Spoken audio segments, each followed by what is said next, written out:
Well, good afternoon. I feel like I just saw you all a few hours ago. I think I have. Nan Whaley, Dayton Mayor of Dayton. We're really pleased to have Senator Brown here. Senator went to see Trotwood earlier today and is going to tour the Miami water plant, which you all know a lot about right now. And we're excited that he's here, particularly as we're working on these water issues to get ourselves back up to full capacity again, and super grateful for all his support as we've been going through this very tough issue in Dayton. But as the senator knows, and you all know, the citizens of Dayton and the Dayton community rallies and comes together, and there's free food everywhere there is a site, and lots of community activism that is just pretty harrowing to our community. So we're really happy to have you here, Senator, and really grateful for all your support. Thanks, Mayor. Good to be here. Thank you. One piece of good news, and I'm standing with the mayor who helped on this. The Department of Defense announced the F-35 in Dayton. They announced today, Senator Portman and Congressman Turner and I and the mayor have worked on that for some time. It will mean 400 jobs for this region, and that's particularly good news on a day like today. As the mayor said, I spent the day in Trotwood and seeing what had happened in that part of the county, and then in North Dayton.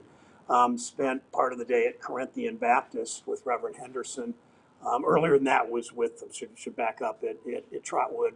Went around the community with Mayor McDonald and Police Chief Wilson, and then went to Corinthian and saw what the Red Cross and Red Cross volunteers, really from all over the state and ultimately from all over the country. And I talking to, if you get discouraged ever about this country, you go to a Red Cross site and you see the spirit of volunteerism.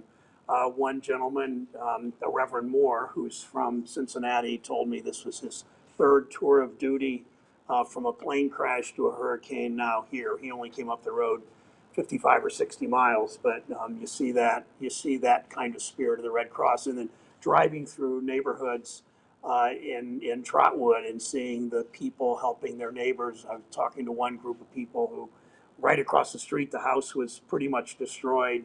Their house was barely touched. As you know, that happens in these awful natural disasters like this. But the neighborhood was helping the family that was cleaning up and already thinking about how to put a roof on and all that. So but as Mayor Whaley and Mayor McDonald and all of us, Senator Portman and others, were in Governor DeWine work on something like the F-35, we also will work together on whatever this region needs from the federal government. Mayor McDonald's had a conversation with the president already. I pledge, once Governor DeWine has done all he needs to do for the natural disaster declaration, we have to wait till that's done. Once that happens, Senator Portman and I will work with the White House and with Congress to get moving as fast as possible on whatever kind of disaster relief we need. I also, the mayor of Riverdale was also with us. Riverside. Sorry. The mayor of Riverside was also with us, and there are others in the region that we will help also. So let me stop there. So questions.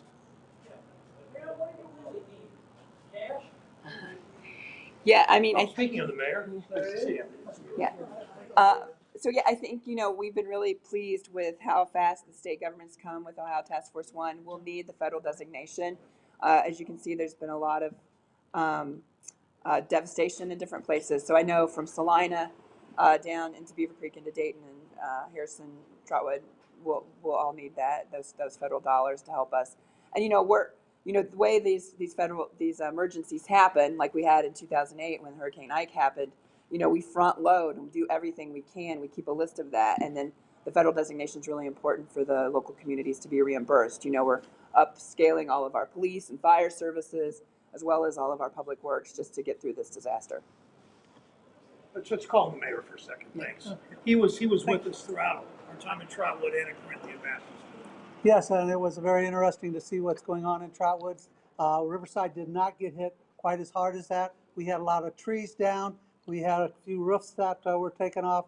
What we need right now is electricity, and we need water.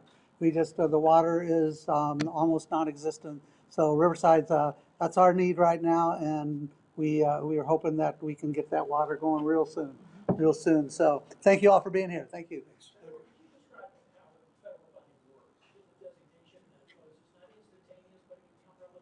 Yeah, well, the goal is to get it to come quick. If you've watched the president on all we've tried to do for disaster relief on these huge, on the fires in the floods west, or the fires far west, the floods in the Midwest, what happened with hurricanes in the South, and then what happened with Puerto Rico, it's been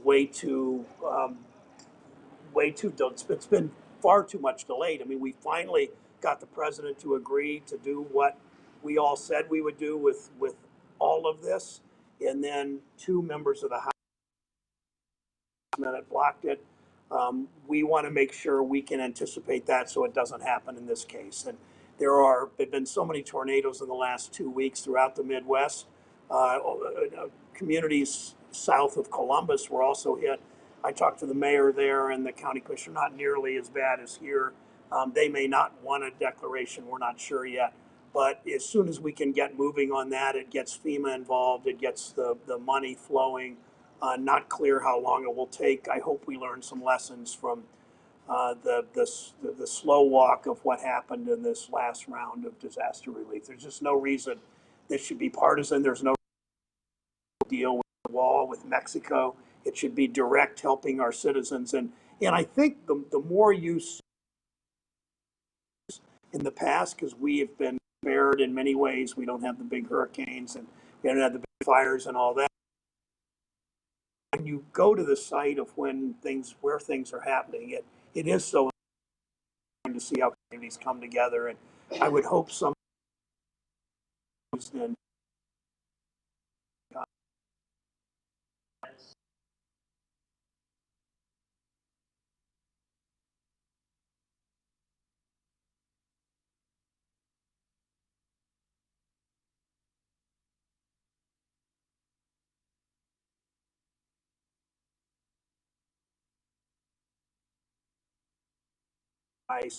I've read the whole report.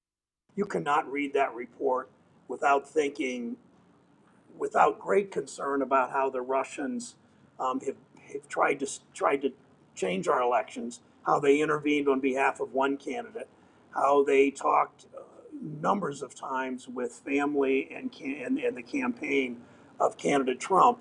And I think it's really important that the public hear Mueller say some of those words, even if he only reads from his report. But the fact is that there was a foreign power who was not our friend that intervened in our elections. All of our intelligence officials said without a doubt they intervened in our elections. Without a doubt they chose one of the two candidates to help.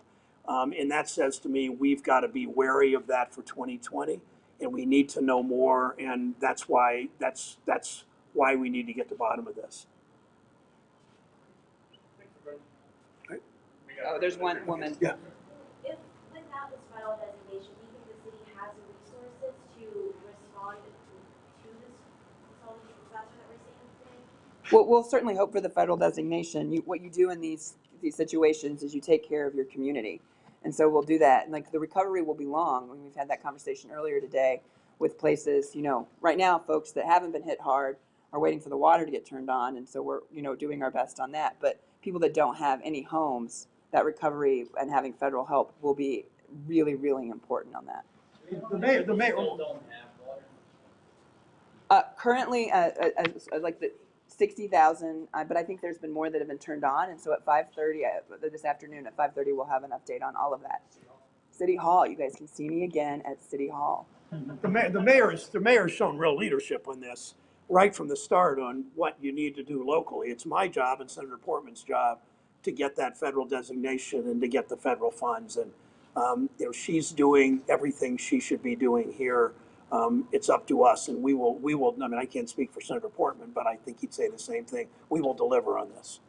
And what we've seen in Riverside is so many volunteers and people coming from other cities coming to help us and to get things cleaned up. It's amazing what 1 or 2 days, when you got a lot of help from the community, and all the community coming together has made a big difference. And so it's in our community, and we're making it happen. So. And when the one of the things, when the mayor and I talk, I called him this morning on my way to Dayton, on my way to Trotwood originally, and his spirit was, I mean, I knew his community didn't get hit, did, and his Trotwood did, and Clayton did too. But his spirit already was, I want to help these other communities, even though his community suffered damage. So it tells me a lot. Senator, your impression of the damage, the part that you saw, Just terrible. I mean, you see houses blown off, roofs blown off. You see some houses destroyed. You could, as you're driving by or walking by, you could see sort of, looking in broken windows and seeing what their lives were probably like before this. And you could, without imagining too much, you could see these hit they hit some real moderate income families, and especially the apartment complex that the roof was blown off in Trotwood. And the one, I talked to a gentleman at the church at Corinthian Baptist, where his apartment's right on the edge of Clayton, and it's in Trotwood, right on the edge of Clayton. And they tell the stories of what this was like. Particularly if you're in an apartment building, you can't quite go to the basement the same way, and it's quiet, and then it's really loud, and it sounds, I would say it sounds like a freight train. Everybody says that, I guess. And then you don't know. Everybody that I talked to told me we didn't really know what had happened. Was our roof blown off, or did our trees? Or we just don't know until you feel safe enough to go outside. And then, they had the second tornado, so it's pretty remarkable. We got time for one more question. Are you working with Governor DeWine on the federal designation? Yeah, well, we work, our offices are talking to each other, but it's up to the governor to do it first. His work is to do it in the state, my understanding. Then Senator Portman and I work on taking that and getting the federal designation. He needs to move first and declare the disaster areas, and then I think officially request, and then we move in and work to shepherd that request through. But yes, there's no partisanship here. There's no differences. Everybody's working together. I know Governor DeWine was here yesterday. I think Senator Portman was here yesterday too. Governor was in Salina. I'm going to Salina tomorrow. I talked to the mayor of Salina today, so we're doing all those things. Mayor, 5 or 5:30? How about this? I think it's at 5:30, but you should probably see what Tony Bankston says, as she is in charge of declaring the press conference. But I'll be there. Okay, thank you. And I just want to compliment the media. If it wasn't for the media, we would have not had no lives gone like this. The media did a great job. You guys kept us informed.